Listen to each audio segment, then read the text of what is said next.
Rouge et Bleu, le podcast 100% SM Caen. Une collaboration Sweet FM Ouest France avec la participation de Foot Normand. Un épisode animé par Joris Marin. Salut à tous, Rouge et Bleu est bel et bien vivant. Vous nous attendiez pour un nouveau numéro. Eh bien nous voici, le dernier podcast avait été publié le 20 janvier. On aura donc attendu un petit peu plus longtemps que prévu pour livrer cette émission lancée par Sweet FM et par Ouest France avec la participation de Foot Normand. Place au 41e numéro. Salut Morgane Huguen de Ouest France. Salut Joris, salut tout le monde. Finalement, on pensait revenir au moment où le SMC allait renouer avec la victoire. C'est manqué, un petit peu trop optimiste. On aurait pu attendre jusqu'à juillet sinon. Ouais, on n'aura pas fait le numéro. C'est comme les mecs de la com du club, ils attendent désespérément depuis 4 mois de sortir un nouveau numéro de leur série Inside. Je pense qu'ils vont attendre longtemps. Salut Mathieu Biot de Foot Normand. Salut. Est-ce que tu as bien dormi cette nuit ? Très bien. Ah bah, pas comme Valentin Pinault de Ouest France. Salut Valentin, qui s'est réveillé à 2h30 en pleine nuit. Ouais, c'est ça, trop de choses dans la tête après ce match-là. On était tellement pressés à l'idée de débriefer ce succès qu'on s'est donné rendez-vous à 8h30. Le matin, en fait, on va débriefer une défaite. C'est alerte rouge et bleu. Le SM Caen a sombré ce lundi 10 février en étant battu à la maison par Dunkerque. 8e défaite consécutive en Ligue 2. Malherbe toujours à 8 points du barragiste à 12 journées de la fin. Faut-il continuer avec Bruno Balthazar sur le banc ? On va en débattre dans quelques instants. Autre sujet, pour lancer l'opération maintien, les dirigeants ont recruté 5 nouveaux joueurs. Des joueurs pour la plupart en manque de rythme. Est-ce un mercato pour se sauver ? Il sera aussi question du climat pesant avec les supporters. Allez, on donne le coup d'envoi de l'émission. C'est parti. Zou. 7 plus 1 égale 8. 8e défaite consécutive en Ligue 2 pour le SMC, battu ce lundi 10 février à la maison par Dunkerque 2-0. 15 450 spectateurs ont assisté à cette défaite. Alors comme ça, Valentin Pinault, c'était dur à regarder ce match ? Ouais, je crois que j'ai fini mon papier hier soir en disant que c'était dur de trouver les mots pour dire, pour exprimer le marasme dans lequel se trouve Malherbe. On est 10 heures après le match et c'est encore dur de trouver la bonne justesse par rapport à ce qu'on a vu, parce qu'on a forcément envie de taper fort sur l'équipe après une nouvelle prestation indigne, abyssale, cataclysmique. Vous choisissez le terme que vous voulez. T'es allé sur synonyme.com, toi. Ouais, c'est ça. On a vu ce que je trouve, on voit depuis les 6 derniers matchs sous Bruno Balthazar, c'est-à-dire une équipe qui essaye de ressortir depuis derrière, d'avoir de la possession, quitte à ce qu'elle soit stérile. Sauf que là, elle a même pas réussi à ressortir de derrière et à avoir un petit peu de possession, parce que c'est le plan de jeu du coach, c'est l'ADN de ce coach-là. Et le fait est que Malherbe a pris un coach dogmatique, ce qui veut dire qu'il changera pas. C'est comme ça, c'est ce qu'il sait faire, c'est sa vision du football. Même s'il y a eu un petit peu de changement, c'est ce qu'il a tenté d'expliquer hier en conférence de presse d'après-match. On a joué un peu plus de ballons longs, notamment avec Antonio Mandrea qui a allongé sur les 6 mètres. Changement, parce que si tu regardes les 3/4 des ballons longs, ça commence par on essaie de ressortir la balle, on est en panique parce que forcément on n'arrive pas à faire 3 pas, donc on envoie un grand ballon vers l'avant. Je pense qu'il s'appuie sur l'occasion de Mendy pour dire ça. C'est quand même un dégagement qui part de derrière, Mendy qui joue bien le coup en déviation, Brahimi qui le lance, et là ça fait ton occasion. C'est pas on a essayé de jouer différemment avec du jeu plus direct, etc.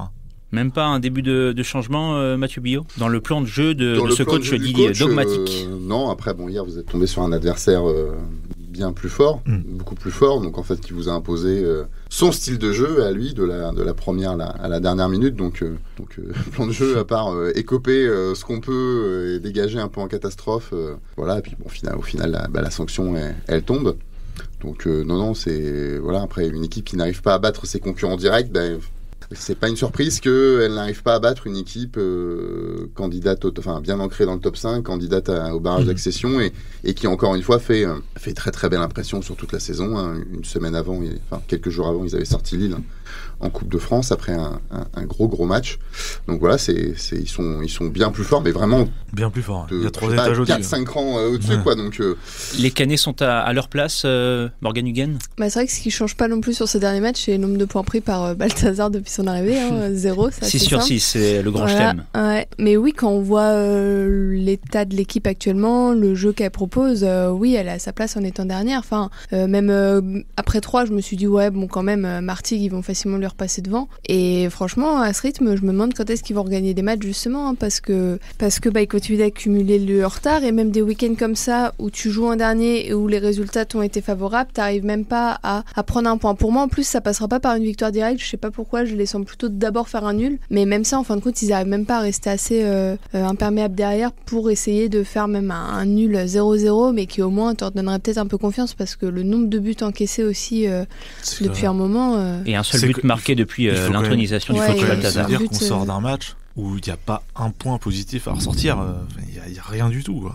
C'est le marasme complet, on a l'impression de voir une équipe qui est à l'agonie, on se dit qu'il reste 12 journées et que ça va être extrêmement pénible à regarder, et on sait même pas comment les supporters, qui sont encore quand même pas mal dans le stade, vont pouvoir revenir et supporter ça encore 12 journées. Je pense qu'à eux, il faut leur tirer quand même un grand coup de chapeau, parce que hier soir, pendant 70 minutes, c'est le meilleur acteur côté Canet. Et les 20 dernières, au moins ils sont drôles et ils les chambrent, et du coup on rigole. Mais non, franchement, c'est... Non, puis c'est vrai qu'hormis les sifflets à la fin et tout, ils ont repris un peu leur rôle de vraiment les supporter, tout ça, en se disant coûte que coûte. Mais bon, c'est vrai qu'en l'état actuel des choses, c'est compliqué de voir comment cette équipe va s'en sortir, quoi. Heureusement, lors de cette 22e journée, Martigues a perdu, Rodez aussi, seulement 1 point de prix par le Red Star. Malherbe qui va rejouer en match de clôture lors de la 23e journée. Toutes les autres rencontres auront été jouées. D'ailleurs, il y aura, je crois, un Red Star Martigues plutôt important, plutôt alléchant pour le bas de tableau, Mathieu Billot. Oui, je suis pas sûr que ça concerne encore vraiment Malherbe, mais oui, on pourra regarder ce magnifique Red Star Martigues si ça nous chante. Mais bon, après, peu importe les résultats des concurrents directs, quand vous n'êtes pas en capacité de prendre des points, en fait, ça sert plus à rien de regarder les autres matchs. La première étape, c'est de prendre des points, et après, tu regardes éventuellement ce qu'ont fait les autres pour savoir si effectivement leurs résultats te sont favorables, et pas l'inverse. Donc voilà. Donc tant que Malherbe ne prendra pas, et maintenant les points, c'est 3 points, parce que les matchs nuls ne serviront pas à grand chose. Ça servira à rien de regarder le classement, l'écart avec le premier, non relégable ou le barragiste, c'est le même aujourd'hui, mais ou alors les résultats des autres équipes. Ah, mais c'est vrai que l'écart il grandit en plus à chaque semaine là ces derniers temps. Je crois qu'il est resté il était à 7 points sur le Red Star, donc tu perds 8 du barragiste maintenant au lieu de 7. On n'est plus à un point près. Et en plus, franchement, on n'est plus à un point près, je pense. Et en plus, si on regarde le calendrier, il y a encore 5 équipes du top 5 à jouer du top 7, à jouer sur les 12 dernières journées. Donc là, tu te dis comment ils vont faire pour aller prendre ne serait-ce qu'un point là-bas contre ces équipes. Ouais, c'est dépitant, je sais pas si ça se dit, mais le carton rouge a changé le match, le cours du match, a déclaré le coach Balthazar, référence au carton rouge reçu par Bilal Brahimi à la 37e minute de jeu. Finalement, on n'avait pas vu grand chose avant cette expulsion. Non, pour moi, c'est pas forcément une mauvaise analyse, parce que dans les faits, évidemment, que prendre un rouge, ça déjà que t'as du mal à 11, alors forcément à 10, c'est ça. Plus simple. Le problème, c'est que sur les 30 minutes d'avant, franchement, je crois de tête, il doit avoir au moins 6 ou 7 frappes avant le carton rouge d'un Dunkerque, un poteau. Même à 11 contre 10, vu ce qu'on avait vu, on se disait que la pièce allait finir par tomber que du côté des nordistes plutôt que du côté des Canets. Pour tout vous dire, j'avais un peu anticipé déjà mon papier à 25e minute en partant sur une nouvelle défaite. Ça c'est encore une fois l'analyse d'une rencontre qui consiste à juste se baser sur les faits de jeu, c'est toujours un peu limité pour moi. Castro fait un travail génial, mais lundi il va être déçu, avait promis le coach Balthazar en conférence de presse. Castro, c'est le nom du coach portugais de Dunkerque. Bon voilà, il s'était manqué aussi Bruno Balthazar. Pour être totalement honnête, il faut dire que quand même Bruno Balthazar avait dit ça dans un sourire. Reste que forcément, quand on prononce une phrase comme ça, on se la reprend dans les dents 3 jours après si ça se passe pas, surtout dans la situation actuelle. Malherbe qui égale ainsi un triste record, celui du nombre de revers d'affilée en L2 au nombre de 8 exploits déjà réalisés par Sochaux en 2023. Malherbe qui entre ainsi dans. Mais Sochaux ne pouvait pas faire pire, parce que Sochaux c'était sur les 8 dernières journées de Ligue 2. Alors que Malherbe peut le battre à Annecy lundi. Et est-ce que Malherbe peut faire 9 à la suite? Oui, au moment où on se parle, oui, bien sûr que le record est possible, oui. S'il n'y a rien qui change, même si changer à ce stade de la saison ne sera pas une garantie, parce que là, à part un miracle et un redressement spectaculaire de la situation, vous pouvez déjà préparer la saison nationale la saison prochaine. Justement, 6 matchs, 6 défaites pour le coach Balthazar. Faut-il maintenir ce technicien sur le banc? Avant de vous entendre, messieurs, madame, écoutez la réponse de Bruno Balthazar, du principal intéressé. Je lâche pas, donc je suis pas attaché dans le contrat, j'ai pas peur de perdre mon travail, mais honnêtement, changer à ce moment-là, aller dans un troisième entraîneur, ça c'est mon opinion. Chercher dans un troisième entraîneur, donc je sais sais pas si c'est la solution, c'est à la direction de décider ça. Je suis capable, je sais, j'ai l'énergie, toute la séance, chaque semaine. Et bien sûr qu'il faut. Je suis frustré, normal. J'ai la force et j'ai l'énergie pour continuer à trouver des solutions. Je sens les joueurs qui sont avec moi, donc la confiance de mon staff aussi, tout le monde autour de moi, donc c'est positif, mais bien sûr qu'il faut avoir des résultats. Stop ou encore avec Bruno Balthazar, votre avis ? Stop. Stop aussi, ouais. Stop, oui, bien sûr. Ouais. Et parce que c'est pas possible en fait. Un entraîneur qui perd 6 matchs de suite dans la situation actuelle. Arrivé fin décembre. Qui a pas pris un point, qui a mis un but, qui a fait mettre un but à son équipe et qui en a pris 10 dans la même occasion, qui change rien. Moi, je le répète, j'ai parlé de son dogmatisme tout à l'heure, mais moi, c'est ça qui m'inquiète le plus, en fait. C'est que ça change rien. C'est que ça fonctionne pas et il reste quand même toujours dans la même, même idée. En fait, c'est la recette qu'il a tenté d'appliquer partout où il est passé. J'ai retrouvé dans notre portrait qu'on avait fait de lui à son arrivée, Yohan Tavares, le joueur de Laval, qui l'a connu d'une précédente expérience, disait, en gros, dans ce qu'il nous demandait en stage, il essayait de créer du jeu, de ressortir de derrière, d'avoir du mouvement et de la possession avec le ballon. Sincèrement, on n'avait pas réussi à le faire. Et c'est exactement ce qui se passe à Malherbe. Ouais, puis ça marche pas pour moi sur une équipe qui est malade comme ça, en fait, de leur demander trop de choses techniques, trop de jeux. Enfin, en fait, déjà, faut qu'ils soient rassurés, les mecs. Là, on voyait bien hier quand ils ont la balle et qu'il y a un peu trop de pressing, ils paniquent direct. Donc, c'est pas comme ça que t'arrives à imposer ton jeu, ta patte. Et effectivement, comme tu dis, Valentin, s'il arrive pas à trouver d'autres leviers, notamment, c'est Luis Castro qui l'a dit hier d'ailleurs. Bruno Balthazar est un coach comme moi on n'est pas des coachs sur l'émotionnel tout de suite, on est plus sur la tactique et il nous faut du temps. Et que les coachs plus basés sur l'émotionnel, ils arrivent à faire changer un peu l'état d'esprit, tout ça d'une équipe sur le moment. Et donc ça va faire un électrochoc tout de suite et amener des points, mais que pour eux ça dure pas sur la durée. Sauf que pour le moment, Malherbe n'a pas besoin de voir sur la durée. Il faudrait déjà voir sur le court terme, avoir déjà des points sur le court terme et voir si ça te relance ou non. Et je pense que c'est pas forcément totalement de sa faute à ce coach-là, mais que ça ne prend pas et qu'avec ce groupe ça ne prend pas non plus, même s'il dit qu'il n'est pas lâché par ses joueurs. En tout cas, sur le terrain, on n'a pas vu de révolution de ses joueurs. On voit pas, moi je vois pas une équipe totalement en mission non plus maintien. Et c'est bien ça aussi le problème. Et je pense que oui, là faut tenter encore autre chose et ça passe par ça. Ils ont fait un fameux stage tous ensemble. Là, Commando à Port-en-Bessin, ça n'a rien donné. Donc... Je n'ai pas vu de cohésion d'équipe plus que ça. C'est peut-être plus un stage commandé que commandé.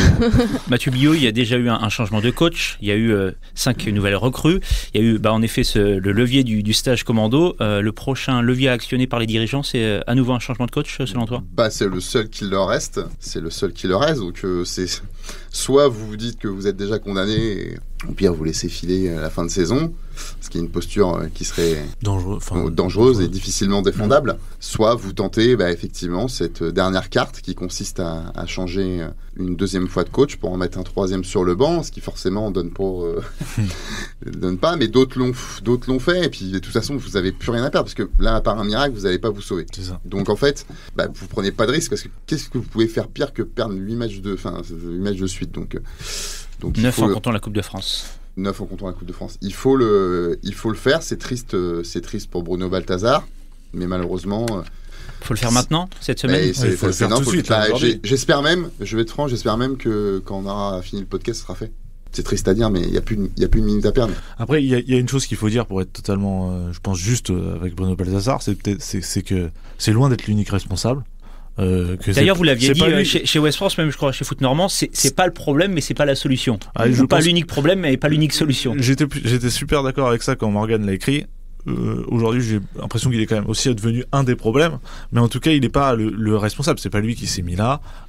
Sauf qu'on est dans une situation où vous avez quoi ? Les grands responsables, c'est la direction, les joueurs et le coach.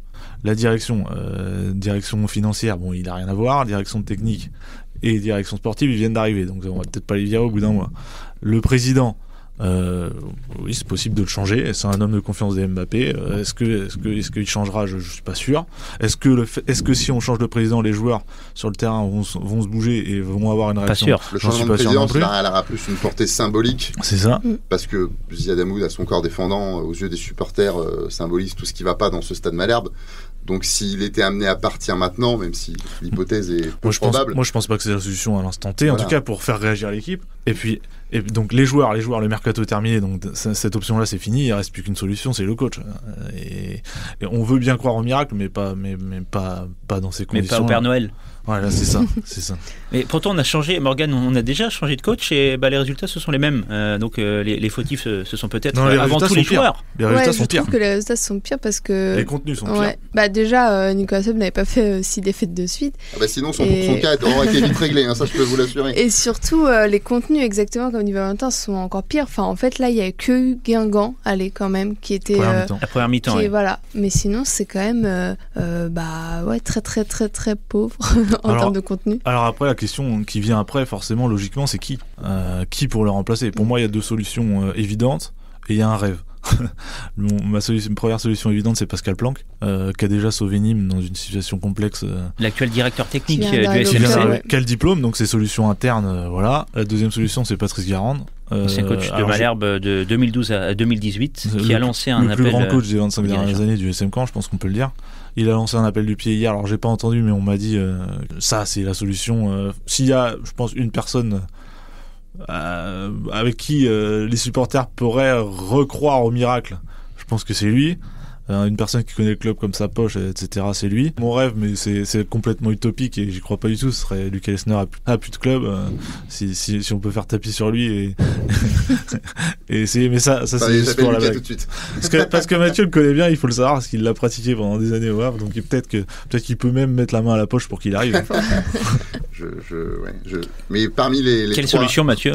Non, mais je pense que la solution, la seule dans une optique de tapis un petit peu, c'est effectivement tenter la carte Patrice Garande, parce que je pense que là, si vous voulez essayer de réaliser le miracle, c'est pas que du foot. Il y a certainement une part un petit peu d'irrationnel, et convoquer des choses, et donc nommer Patrice Garande serait aussi un signal envoyé à l'histoire de ce club vis-à-vis des supporters, vis-à-vis des partenaires. Établir un pont avec l'ancienne époque. Voilà, et puis de toute façon, vous avez rien à perdre. Donc puis quand on est une direction critiquée, notamment pour le côté ADN local, même si je le dis parce que je le pense réellement, même si je pense qu'ils font des choses pour essayer mais pas assez peut-être, ou pas assez communiqué en tout cas. Pour le moment, mais là, c'est ce qu'il faut faire. Et c'est le choix.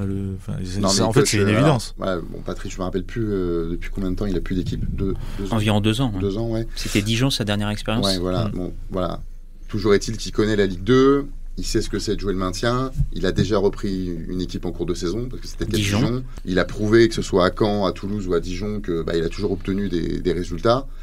Il connaît effectivement le club, voilà, il le suit de près, il connaît bien, il connaît des membres du staff, comme Jean-Marc Branger. Bon, je pense que s'il y a une carte à jouer sur le tapis, c'est celle-là. Et de toute façon, encore une fois, si lui est prêt à prendre ce risque-là, il faut que la direction le choisisse. 12 matchs, lui donner carte blanche sur tout ce qu'il veut mettre en place sur ces 3 mois de compétition.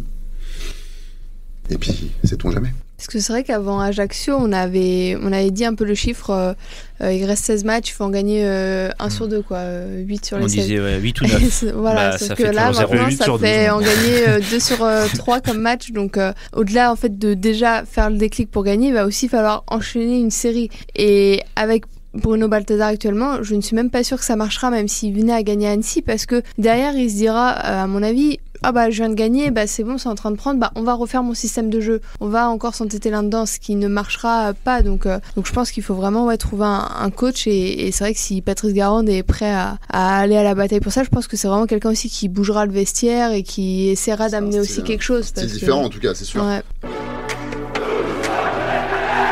Le mercato hivernal s'est refermé le lundi 3 février à 23h. Le SM Caen aura donc recruté 5 joueurs cet hiver. Alex Moussunda, Yacine Benraou, Davila Baloua, Jules Godin et Samuel Grandcir pour seulement 2 départs. Tidiam Gomis transféré à Leipzig en Allemagne et Delam Meda prêté à Pau. Que pensez-vous du mercato, messieurs, madame? Bonne ou mauvaise opération? Malherbe a-t-il fait le bon mercato pour se sauver? Mathieu Billot. La première chose, c'est que c'est un petit peu compliqué. Un bon mercato, on ne le juge que sur le temps. On le saura en mai. Voilà, parce que là, du coup, hormis Alex Moussouenda, on a eu Sam Grandcir et Jules Godin hier. Pour leur première apparition, première titularisation face à Dunkerque. Avant sur un match. Voilà, donc ça serait un petit peu prématuré de les juger sur un match. Parce que le seul, je trouve, qu'on peut commencer à porter un jugement, c'est Alex Moussunda. Il va pas être positif forcément. Déjà 4 matchs pour lui. Ajaccio, Guingamp, 3. Et puis et Dunkerque. Voilà, donc on reviendra peut-être sur lui après. La chose, c'est que vous avez pris 5 joueurs, ce qui est déjà beaucoup. Moi, de mémoire, et même en fouillant un petit peu dans les archives, je me souviens pas que dans un mercato d'hiver, on avait pris autant de... Voilà. Ça fait quand même la moitié d'une équipe type sur le champ, c'est quand même conséquent. Parce que quand vous prenez des joueurs, il faut aussi mesurer l'impact que ça va avoir un peu dans le groupe, parce que comme tu l'as dit, Joris, il n'y a que 2 joueurs qui sont partis. Donc ça fait plus 3. On est à alors que l'objectif était de 33 joueurs. Voilà. Il fallait maigrir le groupe. C'est ça, c'était de sortir... donc il y a déjà ça, donc il y a l'impact que ça renvoie. Quand vous voyez que même si son nom avait circulé, mais que l'arrivée de Jules Godin est presque officialisée le jour de 3. Je connais pas Quentin Lecoche, mais je me dis toujours, je me dis tiens, ça doit être sympa d'aborder un match comme ça en me disant parce que le message qui est envoyé, c'est t'es mauvais, tu veux aller sur le banc, quoi. Poste de latéral gauche. Voilà.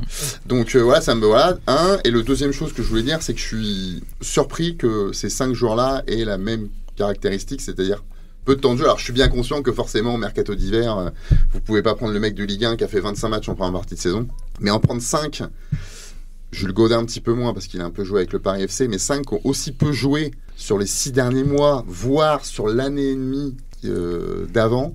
Je rajouterais, surtout quand on dit que les recrues devront être impactantes immédiatement. Et qu'elles arrivent 4 sur 5 arrivent la dernière semaine du mercato, voire les dernières 60 ou 96 heures. Je suis très très sceptique d'en prendre 5 sur ce profil-là. Pourquoi pas en prendre 2 ou 3 ? Et je suis aussi, je diviserai les joueurs en 2. C'est ceux qui ont déjà montré des choses en Ligue 1, Ligue 2 dans un passé. Donc on peut dire Yacine Benraou, Sam Grand-Cyr et Jules Godin, merci. Et 2 qui n'ont pas pour moi validé le niveau Ligue 2 par exemple parce qu'ils n'ont jamais joué. Alors David Labaloa on n'a pas vu et pour l'instant il n'est pas qualifié pour des raisons administratives totale. Et Alex Moussunda, en tout cas dans le contexte malherbiste aujourd'hui, ne présente pas les bonnes recrues. Je ne sais pas si c'est un bon ou un mauvais joueur. Mais sur ce qu'il nous a montré sur les 4 matchs, pour l'instant, c'est un échec. Je pense qu'il prend le bon côté pour analyser ça, Matt. On peut analyser que les profils aujourd'hui. Les profils, il l'a dit, c'est des joueurs qu'on peut jouer. Donc forcément, ça conduit aussi il va falloir analyser la gestion de ces profils-là. Pour l'instant, pour moi, elle est plutôt mauvaise parce qu'il y a déjà un blessé, Benraou. Alors, la version officielle, c'est de dire qu'il n'aurait pas dû jouer, mais Najim était malade, du coup il a joué. Moi je rappellerai juste qu'il y avait Kérémé sur le banc qui aurait très bien pu jouer, et qui serait évité de prendre un risque et de le faire rentrer les 30 dernières minutes plutôt que de le faire jouer les 60 les 60 dernières minutes. Donc ça fait un blessé. Moi la gestion de Samuel Grand-Cyr hier, ça m'hallucine. Le garçon, j'ai pas les stats sous les yeux, mais il me semble pas qu'il a fait il a pas fait 60 minutes de jeu sur la dernière année. Il a joué 90 minutes sur les 6 derniers mois, et la saison dernière, il a quasiment peu joué, notamment en deuxième partie de saison. Et hier, il fait pratiquement tout le match. Donc je me dis, s'il est pas blessé dans le mois qui arrive, ça va être dur. Donc voilà, donc ça, c'est la partie comme ça. Et la partie, c'est qu'est-ce que Malherbe aurait pu faire d'autre sur ce marché des transferts. Mathieu a notamment une idée qui est pertinente de dire que ils auraient pu prendre des joueurs de national, qui auraient peut-être eu la dalle, envie de se montrer en Ligue 2, de prouver qu'ils avaient le niveau. Et moi, il y a des questions que je me pose, donc j'ai pas forcément la réponse. Et financièrement, qu'est-ce que Malherbe pouvait faire sur ce mercato-là? Est-ce qu'ils auraient pu mettre des billets importants sur des transferts secs en se disant c'est le tout pour le tout, il faut absolument sauver le club, et à l'image de certains autres clubs en Ligue 1 sur les dernières années, faire tapis et dire on se sauve en mettant voilà. Est-ce que le clan Mbappé a l'air assez solide pour le faire? Je présume que oui. Surtout qu'ils auraient pu essayer de se projeter avec des joueurs qui seraient restés là aussi au-delà de cette saison-là, et là j'ai l'impression que c'est quand même que des joueurs qui sont là pour 6 mois là. Ils ont pas choisi Baloua, non, qui a signé un peu plus longtemps. Grand-Cyr aussi, je pense. Que les autres. Pas signé pour 6 mois. Mais en tout cas, je pense que sur 2 ans et demi. Je pense qu'ils ont choisi les salaires plutôt que les. J'ai pas de preuves, mais je pense que c'est plutôt ça, plutôt que les indemnités en tout cas. Plutôt que les durées de contrat. Et la deuxième chose qu'il faut dire quand même, je pense, c'est dire que Malherbe a pas fait tous les joueurs qu'il voulait cet hiver, notamment parce que il y a plusieurs joueurs qui n'ont pas voulu venir. Parce que quand vous êtes dernier de Ligue 2, avec un tel retard sur non relégable, une telle apathie sur le terrain, forcément que le garçon qui qui est dans un effectif de Ligue 1 où il joue pas, ou un effectif de Ligue 2 où il joue pas, mais qu'il est presque assuré d'être en Ligue 2 l'année prochaine, forcément qu'il a peut-être pas très envie de venir se mettre dans un bourbier, quoi. Il y a des joueurs qui ont dit non, Mathieu Billot. Oui, c'est plus Val à ce niveau-là qu'à Linus. Non, mais voilà, c'est normal qu'il y ait des joueurs qui aient refusé. Hein. Vous êtes dans une situation tellement compliquée. Et puis, de toute façon, dès que vous vous approchez d'un joueur effectivement qui peut vous apporter une plus-value plus rapide, vous n'êtes pas le seul. Vous n'êtes pas le seul sur le dossier. Donc voilà. Après, encore une fois, on va laisser du temps à ce mercato, mais. Ouais, voilà, moi, ce qui m'intrigue, c'est d'avoir pris autant de joueurs, avec les conséquences que ça a, vu que vous n'avez pas réussi à en faire sortir autant, voire plus, et que, voilà, c'est un peu les mêmes profils en termes de temps de jeu. Je m'attendais à autre chose, mais bon, moi j'ai pas les tenants, les aboutissants. C'est certainement beaucoup plus compliqué quand vous êtes responsable du recrutement que quand vous le commentez, ce recrutement. Et que vous arrivez au milieu du mercato. Ouais, mais ça, encore une fois, c'est un peu, c'est un peu une responsabilité de la direction aussi. Et bon, même si ça l'a pas empêché visiblement de travailler avant pour Malherbe, Reda Hamache, vu que le coach c'est quand même lui qui l'a fait venir visiblement, ainsi qu'Alex Moussouenda.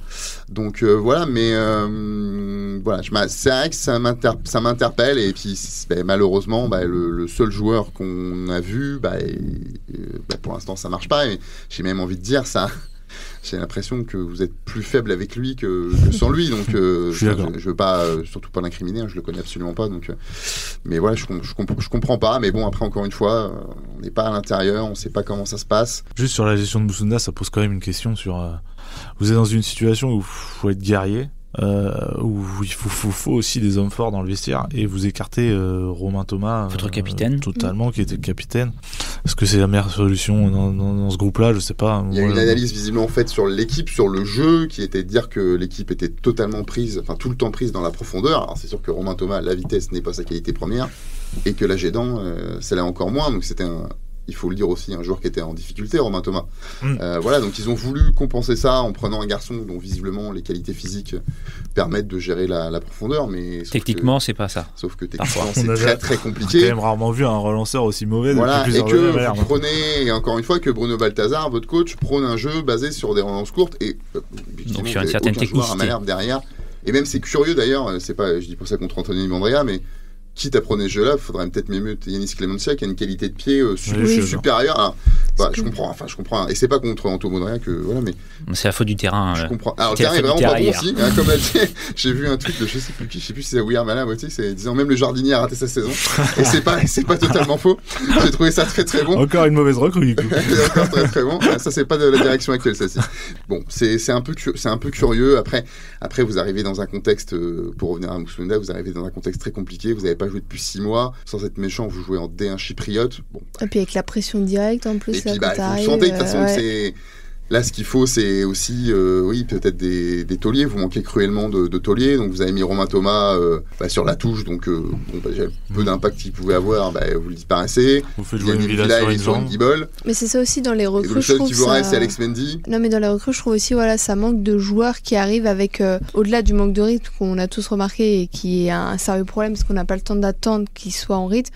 Mais ça manque de joueurs, à mon avis, qui peuvent aussi apporter un vrai impact. Voilà, c'est ça. Et puis un impact sur le leadership. Voilà. Et encore une fois, on parle de Romain Thomas et Quentin Lecoq, je trouve que c'est un peu aussi la même histoire parce que pour le coup, alors il faudra voir sur les prochains matchs qui vraiment joue, etc. Mais pour le coup, c'est un des seuls ces derniers temps qui, à la fois sur le terrain, en dehors, tout ça, était là un peu pour réveiller, apporter quelque chose. Et là, on amène un joueur en prêt qui va être là pour jouer. Théoriquement, on va pas se cacher. Et du coup, je trouve que ça aussi rebouge un peu les lignes sur ça. Donc après, voilà, à voir ce que Jules Godin peut apporter, et nous, c'est que d'un point de vue extérieur. Peut-être qu'en interne, je pense que Quentin Lecoq ne fait pas l'unanimité et que le choix vient aussi de là. Mais d'un point de vue extérieur, je trouve que c'est assez bizarre comme choix, quoi. Après, on ne sait pas comment ça se passe dans le vestiaire. Quentin Lecoq, c'est vrai que devant nous, la presse, il paraît très bon parce que c'est vrai qu'il. Ouais, mais même sur le terrain, je veux dire. Oui, après, sur le choix sportif, ça c'est notre débat. Mais ce que je veux dire, c'est que je sais pas si dans le vestiaire, est-ce que c'est véritablement un leader, dans le sens où on est en train de le décrire. Ça, j'en sais rien. Ça se trouve, c'est vrai. Je crois qu'il prend pas. Enfin, lui dit qu'il prend pas énormément la parole. Voilà, donc je pense pas que devant nous, c'est vrai qu'il s'exprime, je trouve, très bien et qu'il dit les choses comme nous on les perçoit, mais c'est à l'intérieur du vestiaire qu'il faut le dire. Alors, mais forcément, quand votre statut est remis en cause, et il l'est, sinon vous n'auriez pas pris Jules Godin. C'est un peu compliqué. C'est que pareil, Romain Thomas, alors même si c'est peut-être pas non plus un mec qui va gueuler toutes les 5 minutes, mais de toute façon, maintenant, très clairement, il est à l'instant T, il est déclassé, entre guillemets. Lui qui est en fin de contrat. De toute façon, cette direction-là, elle a tout misé sur un seul homme. Il s'appelle Yann M'Vila. Voilà. Bon, pas de bol. Vous pouvez s'en douter un peu quand même, mais il s'est blessé, et très sérieusement. Donc là, dans une espèce d'opération un petit peu, je sais pas quoi, sauvetage, ils décident ensemble de se mettre dans le groupe, machin, truc, mais au final, il joue sur une guibole. Donc je vois pas trop, même pour lui, je trouve ça, même si peut-être qu'il se dit que sa carrière est largement derrière lui, mais et surtout, encore une fois, vous avez besoin, là il faut courir, il faut mettre la tête dans la mêlée, il faut charbonner, ce qui sont pas du tout d'ailleurs les qualités premières de Yann M'Vila, qu'on a bien d'autres. Donc je vois pas trop encore, c'est sûr qu'hier on l'a vu marcher sur le terrain. Mais parce que je crois il peut pas faire autrement. C'est le truc, c'est je comprends pas. Mais jouer 45 minutes comme ça, et puis même quand le coach dit. C'est toujours facile de l'extérieur, on dit mais je comprends pas. Vous avez Gama Tomé qui fait 2-3 bonnes apparitions. Vous le sortez. Qui est dans l'énergie, qui est dans le feu. Qui signe le contrat pro. Et depuis qu'il a signé son contrat pro, retourne en N3. Vous avez des signaux qui sont bizarres, et puis j'ai envie de dire, de toute façon, perdu ou pas perdu, vous pouvez mettre 2-3 gamins, ça va pas vous changer non plus la phase. Donc il y a un manque de leadership. C'est clair, mais après ces joueurs-là, moi il y avait quelqu'un qui m'avait soufflé, il faudrait aller chercher Abdelhamid à Saint-Etienne, je crois qu'il est, parce que je crois qu'il joue plus trop. Et donc voilà, qui est un joueur qui a aussi un certain âge, mais qui a le même âge, joueur plus âgé que Romain Thomas. Voilà, défenseur central. Voilà. Mais alors sportivement, je sais pas, mais sur le profil du leadership, mais voilà, comme on disait, est-ce qu'un mec comme Abdelhamid, qui a eu la carrière qu'il a eue en Ligue 1 avec Reims, a envie d'aller s'enterrer à Caen au mois de janvier, alors que vous êtes totalement à la cave? Peut-être que le mec il se dit c'est impossible quoi. Donc peut-être que le mal il a été fait avant et qu'il n'y a plus grand chose à faire pour malheureusement, à part préparer la saison prochaine, peut-être qu'il n'y a plus grand chose à faire. En tout cas, peut-être pour conclure, ce qu'on peut dire, c'est que la commande prioritaire qui était que les recrues soient impactantes tout de suite, pour les 4 premières d'entre elles qui ont toutes joué un match, ça s'est révélé un échec. Et puis sur les départs aussi, je trouve que Malherbe n'a pas forcément très bien géré son mercato, parce que Malherbe qui a quand même réussi à récupérer à peu près 1 million d'euros grâce à la vente de Tidiane Gomis à Leipzig. Ça c'est fort, par contre. Ça c'est fort. On aurait pu partir pour 10 millions il y a un an. Oui, mais c'était pas les dirigeants qui étaient là, donc on va pas imputer la responsabilité. Tout à fait. C'est incroyable. Mais c'est toujours pareil, pour faire sortir des joueurs, il faut que des clubs veuillent de vos joueurs, et il faut que les joueurs aient la volonté de partir, parce que il y avait des courtisans pour Brahimi, pour Kérémé. Kérémé, oui. Il a failli partir. Brahimi, je pense qu'on était plus au stade de l'approche. Oui, c'est ça. Voilà, on était quand même assez loin d'un départ. Le club turc pour oui, mais c'était Kérémé. Plus au stade de portugais pour Godson Kérémé. Si je me trompe pas, si je raconte pas de bêtises. Donc voilà, mais après puis vous avez beau dire qu'ils sont pas performants, mais ils ont rien fait de mal non plus. Ils ont un contrat de travail, il faut le respecter. Et puis ce contrat de travail, ils ont forcé personne à l'obtenir. Il y a des gens, alors peut-être c'est des personnes qui ne sont pas en place aujourd'hui, mais en tout cas c'est le club qui leur a proposé, donc faut l'assumer. Donc voilà, donc c'est vrai que vous vous retrouvez avec un groupe pléthorique de 33 joueurs. Ça comprend pas mal de jeunes qui s'entraînent pas forcément avec les pros, mais avec des joueurs qui ont un peu disparu de la circuit. Donc faut faire attention, parce que moi si j'ai retenu une chose du maintien un peu miraculeux de 2021, c'est qu'il faut condamner personne. Ce qui en avait peut-être fait un peu à l'époque. D'ailleurs. Même pas le coach. Ah non, ça c'est une autre histoire. Faut vraiment condamner personne. Le coach, je suis plus sceptique, c'est un levier un peu psychologique, mais bon, je me rappelle, moi il y a 4 ans effectivement, tour à tour, Prince Onyangé, Antoine Gonçalves, Benjamin Janot avaient été un peu mis au pilori, alors soit par les staffs différents, par les supporters ou même par la presse. Bon, au final, ces 3 gars-là, parce que je me rappelle bien d'eux, ils ont tous contribué à vous sauver. Donc voilà, vous pouvez aujourd'hui, il faut mettre personne de côté, parce que vous savez pas ce qui peut se passer. Je pense notamment à Romain Thomas. Vous pouvez pas même si ça paraît totalement utopique, vous savez pas ce qui peut se passer. Mais forcément, quand vous avez 30 mecs dans l'effectif, pour travailler, c'est pas cadeau quand même. Donc, il est en train de nous annoncer une tête de Romain à la dernière journée, 92e minute de jeu. Coup de tronche. Sur un corner de Mathias Autrey. Faudra le garder ça. Vous l'aurez entendu ici en premier jour. Alors autant Romain Thomas, j'y croyais un petit peu, autant le corner de Mathias Autrey, non. Avec un ballon levé sur corner par Mathias Autrey. On s'en fout, même à terre, même sous la pelouse s'il veut, il ressort au spinette, on veut pas savoir. En tout cas, le climat est pesant avec les supporters. Les banderoles se sont multipliées ces derniers jours aux abords du centre d'entraînement du SMC, pointant la responsabilité des dirigeants, des actionnaires. Morgan Huguen, comment renouer les liens avec les supporters? Déjà, il faut communiquer, et d'ailleurs, c'est ce qu'a fait le président Ziad Hamoud, puisqu'il a accordé une interview exclusive à Ouest France, à lire dans l'édition du 8 février. Oui, il faut communiquer. Après, au-delà de communiquer à travers les médias, il faut aussi communiquer avec les supporters, je pense. C'est aussi la priorité. Et après, c'est ce qu'il a fait là, à l'entraînement. Il y a eu des discussions. Je pense aussi que ça passera par une victoire. Donc, il faut aussi ramener un petit peu de bonheur aux supporters en gagnant, en montrant de bonnes choses dans un match. Et où je trouve que par contre, il y a eu du mieux là sur la fin de semaine. C'est vrai que c'était un peu pesant au début, là, au retour de 3 avec les banderoles. Il y a eu un entraînement où Yann M'Vila se sera un petit peu accroché avec des supporters. Pour le conditionnel d'ailleurs. En leur disant qu'ils les aidaient pas en étant un peu contre eux par leurs banderoles, par tout ça. Là, ça s'est un peu apaisé parce que, comme on l'a dit un peu précédemment, pendant le match, ils ont quand même fait leur boulot, les supporters. Je pense qu'ils se sont dit, maintenant, coûte que coûte, quitte à descendre, autant supporter notre équipe jusqu'au bout. Après, je pense qu'il faut quand même faire attention dans les prochaines semaines parce que ça a beau être patient, un supporter, ça va pas l'être si longtemps que ça. Et puis si vraiment il y a descente au bout, je ne pense pas qu'on aura autant d'abonnés à Dornano l'année prochaine aussi. C'est aussi quelque chose à gérer, quoi. Déjà, je disais tout à l'heure, il faut peut-être quand même dire qu'à part l'après-match contre Guingamp où il y a 20 individus, vous mettez le terme que vous voulez derrière, sur la pelouse. Qui sont rentrés sur la pelouse, le comportement des supporters est tout simplement irréprochable.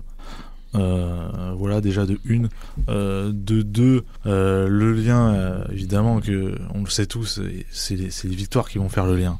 Et après, est-ce que le lien à long terme peut être renoué avec ces supporters-là, avec cette direction-là? J'en doute. Parce que même s'il y a des séries de victoires dans les semaines, les mois à venir. Les derniers matchs, je pense peut-être. Que le lien va se. Peut-être, mais quand une histoire part comme ça, c'est quand même très difficile de l'inverser. Et je pense qu'en plus, le clan Mbappé comptait beaucoup sur son projet à long terme, qui, à mon avis, en cas de descente, est caduque. Donc il faudra mais il pourrait y avoir une belle histoire derrière. Etc. Oui, il pourrait y avoir une vraie histoire, mais le supporter amoureux de Malherbe qui n'a pas vu son club en national depuis plus de 40 ans, je pense qu'il pardonnera pas beaucoup à la direction, aux joueurs et aux coachs qui les auront fait. Une nouvelle direction. On va pas se mentir, si vous repartez avec les mêmes... donc les mêmes actionnaires, mais un nouveau président. Donc il y a ça. Et oui. Enfin, en tout cas, des personnes qui incarnent ce club différentes. Encore une fois, tout n'est pas de la responsabilité d'une personne. C'est pas... Non, c'est pas anti-Ziad Hamoud. Non, c'est clairement... Mais comme dit Val, c'est mal parti dès le départ. Il y a une incompréhension. Je pense que c'est aussi la rencontre de deux mondes qui ne se connaissent pas, qui ne se comprennent pas. Et je pense qu'il y a clairement une erreur de casting. Donc ça sera plus pour la saison prochaine. Moi je veux pas taper sur Ziad Hamoud. Je pense que foncièrement le garçon travaille, fait des choses. Je pense que le projet à long terme mis en place sur le papier était pas mauvais. Après pour moi l'erreur c'est de pas avoir vu que dans cette saison-là il pouvait se passer un truc pas mauvais, très mauvais, et de pas avoir réagi assez vite, peut-être pas l'avoir senti, s'être un peu voilé la face, je pense, sur ce qui se passe. Évidemment, je veux dire, Ziad Hamoud est loin d'être le seul responsable. Il y a aussi des gens au-dessus de lui. Je suis pas sûr que Ziad Hamoud prenne 100% des décisions sur le SM Caen, par exemple. Je suis pas sûr que Ziad Hamoud prenne son pied à être président du Stade Malherbe.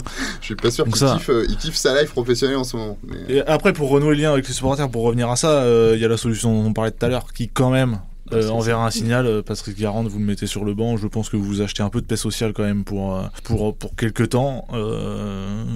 Ce qui est quand même, je pense que si Malherbe se sauve, il se sauvera avec ses supporters, pas contre eux. Moi, je crois pas au côté joueurs qui se disent dans le vestiaire avec un coach, en gros, les supporters sont contre nous, mais on va leur montrer. Et d'ailleurs, je trouve pas que le climat il est pesant en fait. Moi, il y a eu 4 banderoles, mais bon, il y a pas de quoi fouetter un chat non plus. Non, moi, je trouve qu'il est pesant dans la résignation qu'on sent sur les vrais amoureux de ce club-là. Il y a plusieurs supporters qui sont résignés. Ils ont raison, de toute façon. J'ai rarement vu une équipe se faire chambrer 3 fois de suite presque à domicile par son propre public. Enfin, je veux dire, là, je ne comprends pas comment un joueur sur le terrain ne peut pas réagir face à ça. C'est 3 fois, on se moque de vous. Des gens qui sont censés vous aimer se moquent de vous, quoi. Et vous réagissez pas sur le terrain. Alors, est-ce qu'il faut embaucher un psychologue ou un préparateur mental pour aller chercher des leviers là-dedans, mais... Patoche, GG Baglin, le retour, it's back, 10 ans après. Non, mais franchement, c'est... Mathieu, il a déjà fait l'interview, elle va sortir là, à la fin du podcast. GG Baglin, j'ai jamais parlé à Gérard Baglin, mais... Vous savez, quand vous êtes désespéré, vous raccrochez à toutes les branches. S'il faut les mettre un cierge à Lisieux, on le fait, il n'y a pas de problème. Après le but de Romain Thomas à la 92e sur le dernier match. J'irais le faire avant parce que c'est ça qui m'a convoqué. Mais non, je trouve pas que le climat, moi, il est pesant. Je veux dire, il y a pas. Je faisais un lien tout à l'heure à ce qui se passait il y a 4 ans. Il y a 4 ans, j'ai trouvé que c'était en période Covid. Je pense que les gens étaient un peu plus à fleur de peau dans leur vie de tous les jours. Mais il y a 4 ans, c'était beaucoup plus. C'est beaucoup plus énervé. On se souvient du bus qui a traversé la foule énervé. C'est la première fois que je me suis dit, tiens, il faut peut-être s'écarter un peu parce qu'il va peut-être se passer quelque chose de pas bien, quoi. Là, je le sens pas, honnêtement. À part effectivement la dizaine d'individus là qui ont été faire un petit tour sur la pelouse de Darnano et qui ont fait aussitôt demi-tour dès qu'ils ont vu la sécurité. Voilà, et je crois qu'en plus le MNK a pris des engagements vis-à-vis des joueurs du club que ça ne se reproduirait plus, car ça ne correspond pas aux valeurs des supporters. Et d'ailleurs, on a vu hier qu'il s'est strictement rien passé. Mais on est sur l'étape supérieure qui est la résignation.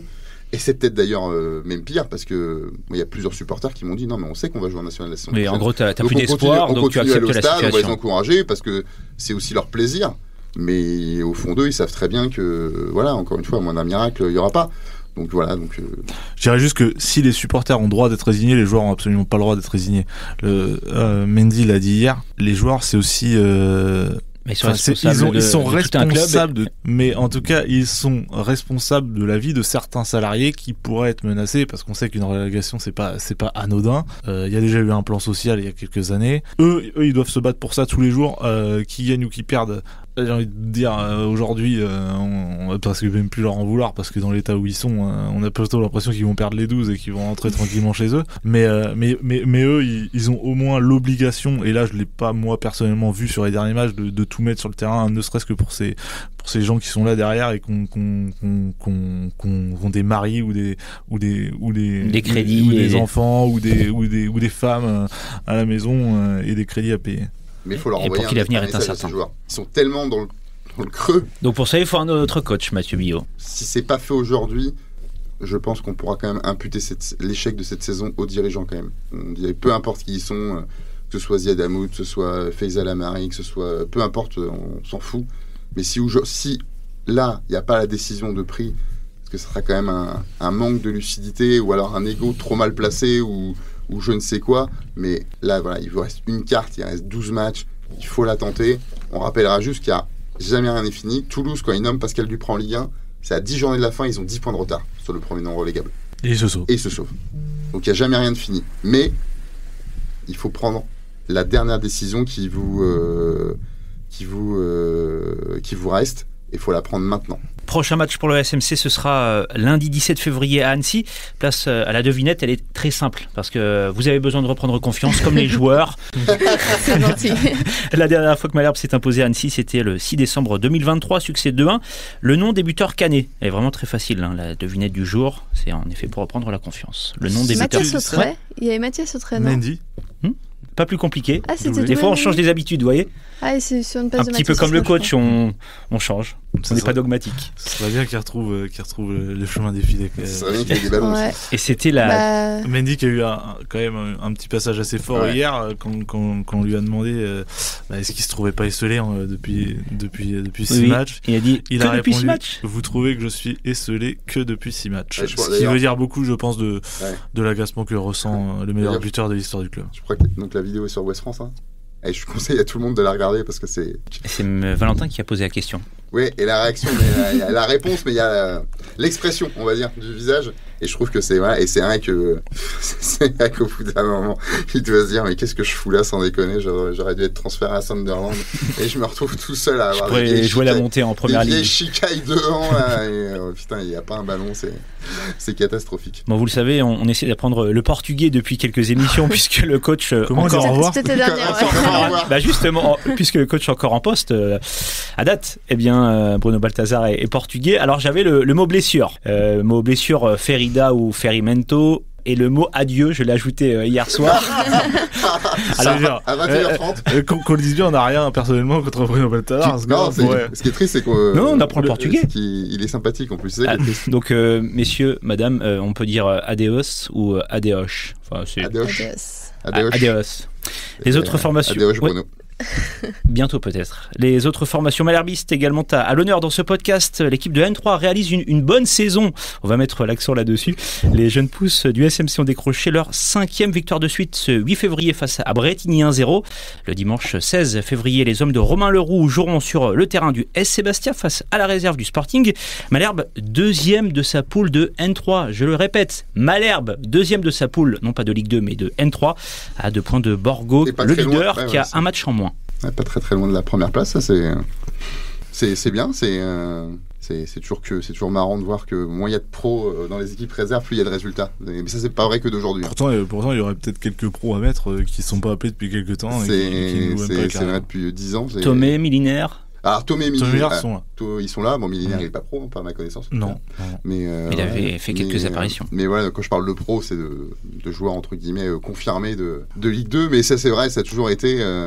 Moins il y avait de pros dans une réserve, plus il y avait de résultats. C'est toujours drôle, de voir ça. Mais tant mieux pour la réserve. En Détroit féminine, les filles de Chloé Charlot sont 8e sur 12. Elles restent sur une défaite à la maison face à Sarcelles. C'était le 2 février. Prochaine rencontre le dimanche 16 février à Longvic. Voilà, c'est la fin de cette émission, fin du match. Merci à nos podcasteurs de s'être levés tôt pour participer à ce 41e numéro de Rouge et Bleu. Mathieu Billot de Foot Normand, ainsi que Morgane Huguen et Valentin Pinault de Ouest France. Merci également aux auditeurs de nous écouter sur Spotify, Deezer, Amazon Music et Apple Podcast. Prochain numéro on va être assez vague, hein. Je vais pas m'avancer cette fois-ci, dans environ 2 semaines. Ça dépend, on attend la prochaine victoire ou pas? On s'arrête là, Mathieu. Vive le foot, vive la Normandie, vive Bruno! Et allez Malherbe!